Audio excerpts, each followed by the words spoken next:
ఆ ఆ యొక్క తన యొక్క శరీరము ఇంకా భూమిని వదలక మునిపే ఇక్కడ 3.5 సంవత్సరములు వర్షమును ఆపి ఉన్నాడు.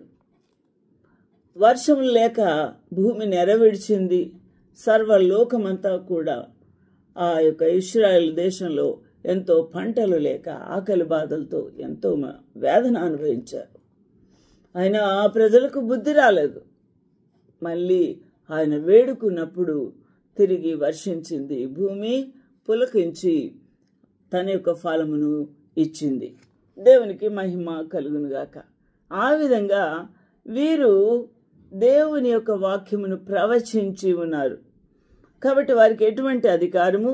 నానా విధములైన తెగుళ్ల మీద, తెగుళ్లతో భూమిని బాధించుటకు వారికి అధికారము కలదు. కాబట్టి నీళ్లు రక్తముగా చేయుటకు, నానా విధమైన తెగుళ్లను భూమి మీదకి పంపించుటకు అధికారం. నీళ్లను రక్తముగా మార్చగల శక్తి, లేకపోతే దేవుని యొక్క బల ప్రభావమును రుజువు చేసిన వాడు ఎవరు? భక్తుడు ఎవరు అంటే మోషే. ఎక్కడ? ఐగుప్తు రాజు మందు 6 లక్షల కాల్బలమైన ఇశ్రాయేలు వారిని ఆ యొక్క బానిసత్వముతో బాధించుచూ ఉండగా మోషే ప్రవక్త ఆ రాజు ఎదుట నిలబడి వారిని విడిపించమని ప్రార్థిస్తూ ఉంటే ఆయన మాట వినలేదు. అందువలన దేవుడు తనకు ఇచ్చిన ఆజ్ఞ చొప్పున తనకిచ్చిన ఆ యొక్క అధికారమును బట్టి నీళ్లను రక్తముగా మార్చి ఉన్నాడు. 3.5 సంవత్సరములు వర్షము కురవలేదు. నా ప్రియులారా, ఏలియా భక్తుడు ప్రవచించి ఉన్నాడు.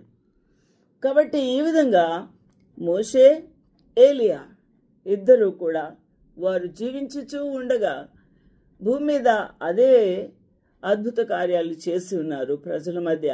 ఇప్పుడు కూడా తిరిగి 7 ఏళ్ల మహాశ్రమలు మహిమా దేహము కలిగిన వారు తిరిగి వారి యొక్క మట్టి శరీరమును దాల్చిన వారే ఆ కఠినులు అయిన విడవబడిన ప్రజల మధ్య వారు దేవుని యొక్క లేఖనాలు ప్రవచించి మారు మనసు పొందుటకు అవకాశం దేవుడు కల్పించాడు.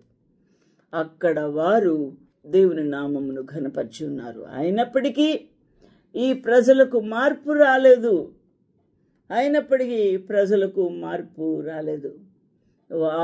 ఆ యొక్క క్రూర మృగము వలన యుద్ధం చేయటం వలన ఆ ప్రభు యొక్క గొప్ప సేవకులు ఏమయ్యారు?